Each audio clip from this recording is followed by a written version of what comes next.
So welcome Thank you. to this Artist Talk. Thank you for this beautiful exhibition. Everyone who's been here has been talking about it like crazy. And so today, I think we'd like to just talk about a little bit about your development, how you got started as an artist, and So, I mean, my earliest memories was my dad every morning would either draw cars or he would copy things from the comic pages. Huh. I would sit on his lap and I would just watch him. And then he encouraged me to eventually try to copy him. And I don't remember doing anything significant at all.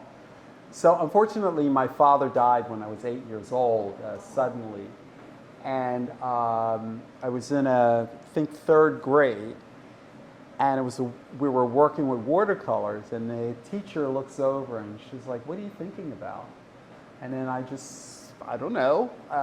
They look like, if my memory serves me, it's very abstract in a way. Lots of Really? puddles of color. And so she encouraged me to do more and more. And I still didn't think of myself as liking art, but I saw that she thought that I was doing something interesting. So I wanted to please her. So then at the end of the school year, they had those bulletin boards outside in the hallway. And she said, "I think you have enough work to have like a whole bulletin board." So that was the first time when I think, oh yes, I think I'm an your artist. first solo show. But, and then every year after that, I went to school in a public school system. So you don't really, there was fortunately an art program. Now, unfortunately, there's a lot of those art programs are gone or missing. And I know that because, I assist sometimes with the Emlyn School. And they have like independent people that are actually coming in and Right. And but I had art teachers, and then I ended up going to Dobbins High School for commercial art, and it was there that I just thought I wanted to be maybe a graphic designer. I still didn't know, but I knew that I could draw a little bit. I knew that I could paint a little bit, but certainly simplistically. But the teacher there felt that I should prepare a portfolio for school, for if I wanted to do it, that I should go to college and it should be for art. Right. So that's what assisted me in getting to the art level, or the level of feeling that I was moving towards an art career. When I graduated from my first school, which was University of the Arts, I ended up going into a program in New York at the School of the Visual Arts. Yeah. And I still didn't believe in myself at all. There were just too many overwhelmingly talented people, as they still are everywhere, but I didn't have a strong sense of myself. But I knew that I wanted to have a career in something creative. So a lot of my friends dropped off that went to art school. They ended up becoming everything else, real estate, everything. And I kept saying that I would just try to take creative jobs. Didn't always mean a job where I got to paint or to draw or anything or to create, but I was, I worked in film, in the art department. In the beginning, it was a lot of freelance stuff. Yep.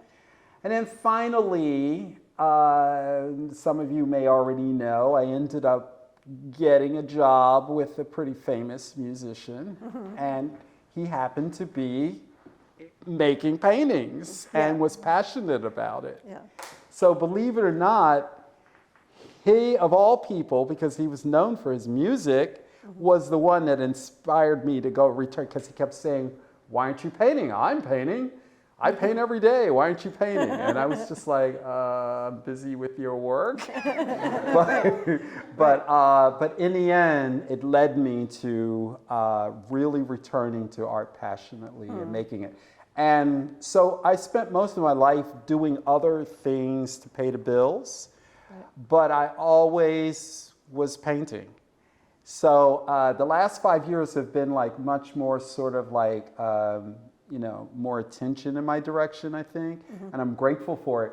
But when a lot of people like, you know, they'll come to my studio and they're like, oh my gosh, where'd you come from? Like, what are you doing? Like, how did you accumulate all this work? I was like, because I've just been painting every day but not promoting it. Right. So, right. yeah. So it's been many, many years that you've been doing this. Yeah. And just getting recognition. Just getting recognition, yeah. Like, and how does that feel? Weird. I mean, you know, you think, oh, well, like I joke with my daughter who's here, hiding behind the chair. And I was like, yeah, one day you might have to clean up all of this and throw it away. Right. Yeah. But anyway, but it's nice. It is actually nice. I mean, it's nice to actually have a few moments where I get to like actually share what I'm doing. Right. People are interested enough to hear it. So, you know, I like that. So can you talk about like, do you have like a creative process? What is your process for making art usually when you Well, okay, start? so I do a lot of drawings first. Sometimes they're just mindless drawings. Sometimes they're with some intent. But the idea is that to just create images. Sometimes you know, if you go through my sketchbooks, you'll see like 15 pages, and then there'll be a few blanks, and then there'll be a few more drawings in it. I just grab whatever and just start drawing. Sometimes they're just loose sheets of paper. But the drawings are kind of capturing images in my head or I work a lot from my dreams, a lot from my subconscious. And then I'm also, this is in reference as I'm working from the inside, I'm observing what's going on outside, the external world. Right. So a lot of them end up becoming like narratives that are half about real things and half about imagined things. Yeah. So. Interesting. And that's, the show is called Perspective. Perception. Perception, I'm sorry, Yeah. Perception. Yeah. So what you were just saying plays into that because there's the internal perception and the external perception. I brought something really funny. Okay. And this might tie into like and I only thought of it just this morning as I was talking to my daughter. Does anybody remember seeing this? Oh, yes. Yes. So this is Michelle and Barack Obama, and it's all started with they were on stage. They were, you know, now the president and first lady, and they were on stage, and she gives him a fist bump. Right. So it's tied into this idea of how we perceive people. So all of a sudden, everything, the reason why he's dressed in Muslim garb and she has, because they thought that was a radical moment, like we let the wrong people into the White House and look at them.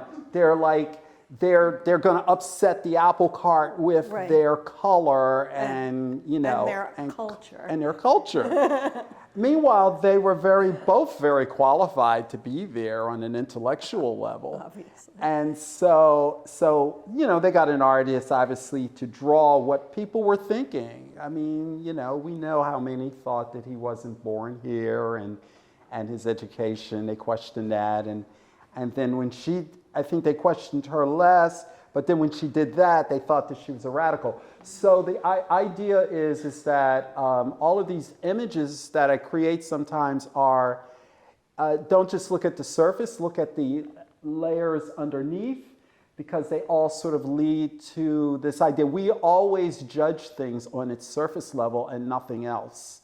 And so in my creative process, that's how I got into the layering of things and adding, so that your eye you'll get, the surface is important, but you'll peer through and you'll see other things. And sometimes, yeah. have a question. Yeah. Are you sometimes, you know, during the process of creating art, are you surprised sometimes at the end where you went? And do you sometimes look back on it and say, now I understand what was inside because you didn't consciously do something? Some of them are pieces that I have to catch up with completely myself. I generally won't, I have a bunch in my studio I won't show until I understand what I'm doing. That's interesting. Yeah, so. Yep. But anyway, back into the perception theme. Yeah, yeah. So the reason why I wanted to address that, every time I try to name a show, it's usually dealing with like something that's going on inside myself. Obviously, I guess with all artists, it's like that. And I put myself. So I'm like the person that can make the image, but I'm also the person that's also, how do I fit into the world? How, you know, in general, like not just as a visual artist, just as a person. Yeah. And of course, color, this is where color, you know, most kids are growing, we were talking about this earlier with like the thing of interconnectedness. And I think when you're at a certain age, interconnectedness is a natural thing. But then what happens is that the world around you dictates who you like, who you don't like, your parents, the places that you go. And then before you know it, there's a bunch of misinformation that happens. You don't like that person over there because you don't like the hat they're wearing or the whatever. You know, like you just pick something and then all of a sudden that type, you sort of duplicate, people, not us, but people will duplicate that idea. And then before you know it, that person is dangerous because just look at how they look. Yeah. When in fact, it might be the very opposite. Right. Because you never actually really crossed over to know who they were. Right, right. So, yeah, it's true. And when I was reading your artist statement, I thought one of the really interesting parts of it was how you talked about that you probably were born with a smile on your face. Yeah. But does that, and that's just you, Yeah. but does that make you necessarily a nicer person than anybody else? No. No. No, and I haven't always been nice. No. I mean, you know, I'd like to think that, but I think I've probably hurt somebody here and there. You know, the only thing I will say is if I catch myself and I know that I've done that, I usually try to clean it up. Mm-hmm. Yeah. But yeah, as a human being, you know, we all make mistakes. We all say things we have regretted and things like that. But I had a really, really good mother, and you know, she's no longer with us. Well, she's with me, but in a different way. The fact is that she taught me how I should be in the world, whether I'm liked or not liked, and that I just try to stick to that idea because I don't necessarily believe that this is all there is. But while I'm here, I'm going to try to make the best of it. And so, and as an artist, I'm lucky because I get to express some of that. Yeah. And you know, and I don't have a lot of the things where I think art is a really good outlet for me because I don't have to vent in another way. I can vent through that, and I can also make it sort of you know, beautiful if that's a word, attractive. Mm-hmm. But I do understand that I'm in a world where, as we all know, it's chaos and confusion at times. Yeah. But I get to, you know, act it out in my work. So. Yeah. Yeah. So, does anyone have any questions? Because I think we want to start talking about some of these pieces.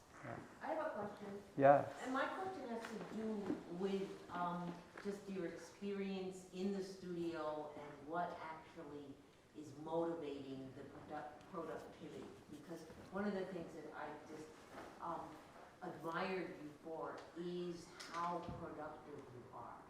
And that you're not repeating yourself, and that the work is just flowing out of you at this pace that is so, to me, impressive, and the richness of it, and the authenticity of it, and it's constant, the flow is constant. In my case, I think it's because I don't have a lot of representation.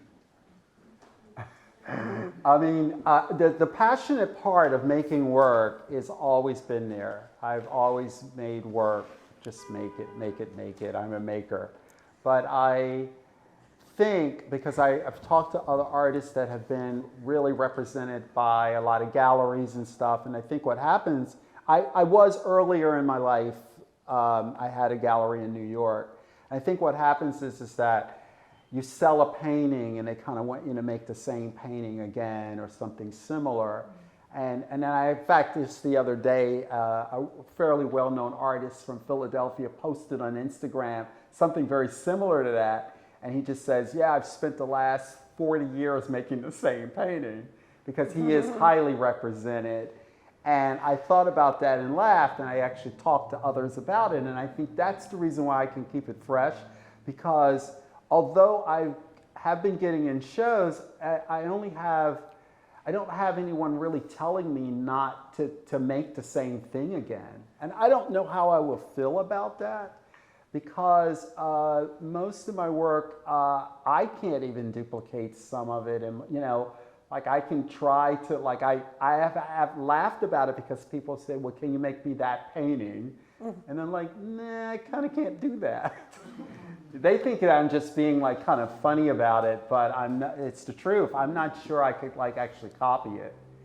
I have formulas in my head with certain colors. I can recognize like what I use, but you know, I think I tried as an experiment to duplicate things, and it's just the way my mind works. I have to shift something. I have to change something a little bit. But the productivity Yeah. that I'm referencing is in the content. Yeah. And that these very expressive, very direct expressions that are manifest on these canvases is something that is coming from way down. I Yeah. don't see you manufacturing paintings. I Yeah. see Thank you. visions, and I'm curious about the motivation for the visions. You did say that you source things from dreams and Yes. things like that, but when I look at them, there's depth to it, Thank you. and there's layering to it. So one painting might have 10 different drawings in them. They're not even all connected. So it only been 10 pages of drawings, and only part of it. But then I'll have a dream or I'll have a vision, because they're just in the book right now. They're, you know, but I know that they're there for a reason. Like everything to me is, everything I do, everything that happens is for a reason. So if I make a drawing, and even if it like doesn't look like anything, I know that I had to do that, and that it might inform me later. So I build up this whole repertoire, and then one day I have the moment where it all comes together. It's the same way like when I use like found objects and stuff. It could have been sitting around forever, and then one day it becomes a connection to it, and I don't know why. It's very intuitive for me now. I'm actually going to be teaching a class that I'm not sure I'm going to be good at, because part of it is, you know, I've got to now try to show them what I do in a way that's beyond, that's very formula related, whereas mine feels intuitive. So the colors I use sometimes they come together just out of, like, at that very moment. I don't know that it's going there. It just feels like the right thing. And then there are these moments like when I make a mistake with it too, like where it didn't work out. And then I'll just kind of remove, but I work on like 3 or 4 paintings at the same time, and I'll just put it aside, and then maybe later it speaks to me. Seems like it's much of a spirituality. Exactly. It's very spiritual, it's very innate, it's the process that you just Absolutely. Go with the flow, Yes. and it just comes. I feel like I'm opening myself up for something else, a force or an energy to speak through me. So, yeah. I think we talked about this, I'm not sure, about having a relationship with a piece. That each piece talks to you as you do it. Mm-hmm. And maybe you were talking about working on like 3 or 4 pieces, because sometimes you want to go away from that Yeah. relationship. You want a little space, Yeah. and then maybe you go back to that Yeah. relationship. But you're having this ongoing conversation. Absolutely. With it's inanimate, but not really. That is correct. Like I just finished a couple pieces in my studio that have been sitting there for 4 or 5 years. Mm-hmm. They were just not good enough to show, or not. You know, it's funny because people would come in and they would like them, but I was just like, no, I don't really want to show it. It's not like it's not my story. But then eventually, something happened. It was a material, and then all of a sudden, I was like, I got it. And that's how it happens. I'm just, I got it. Okay, I can move forward with this. You know, so. I want to piggyback real quick on your question. You made a great comment about the spirituality element that I see is evident in the work. I think of it as like a spiritual stamina that you seem to have in your work. Is that something that you're conscious of or you think about, or do you think maybe that's more just, say, your wiring as being an artist? I want to believe it's the latter, that it's more just how I'm wired. But I do think that at this point that I've actually done so much research and have been interested in metaphysical ideas since since my teenage years. So all of that's all fits into the puzzle. Yeah. I think that's a beautiful phrase, that spiritual stamina. That's something that I think all of us as artists pursue that. Right. Yeah.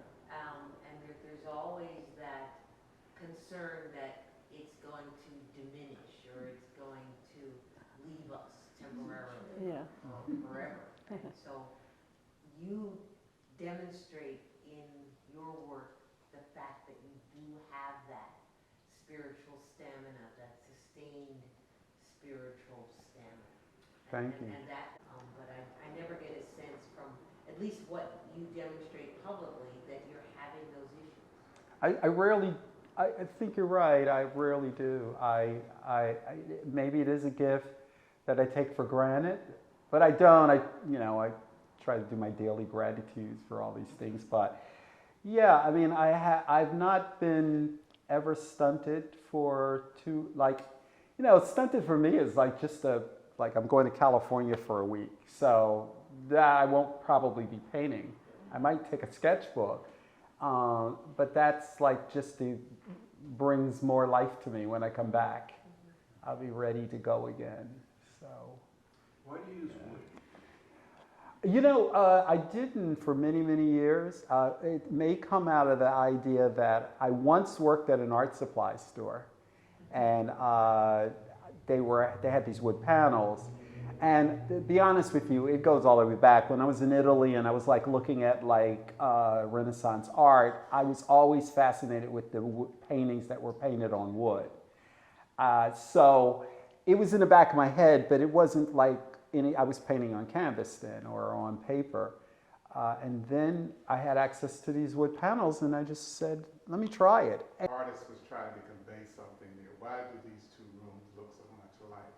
So how do you understand and feel about conceptual art? What you just described sounds very brilliant to me. I don't always get conceptual art. I have, there's okay, I'm going to tell you a little story. So I have, most of my friends have been artists in my life growing up and have, a lot of them have gone to art school, and obviously we all have our different favorite kinds of art that we like to look at, and we have discussions about it. So my two friends have this little kid, a boy and a girl, And the kid grows up with access to all of his mother's art talent, and his father is so. I just use that as the tag. I do realize that I'm not necessarily doing. I've met other Afrofuturist visual artists, and they're on the same wavelength, but we are. Mine's is totally in another category. But I do think about. In the last like 5 or 6 years, I was addressing, there were things going on in the news, and then there was what I started to have like a discovery that everything that I had learned was not necessarily true. So the history I had learned in school, and also there were all these things because of technology now with the internet, you find out things I would never even knew about. And also, I saw some of them in films, and this was the amazing part for me, was that I saw things in films that I actually thought were fictitious. And I actually thought, oh, they are writer's imagination. And then I find out, no, it actually really happened. I'm not going to go into the details, maybe you know some of these, but it was a revelation for me. So then I had to, and this was during like around the time of the pandemic and the lockdown and all of that. And so a lot of the work at that time was informing that idea. But the optimistic part of me sees a future. Whether I'm in it or not, I see a future that is better because there's a lot of really good people in the world.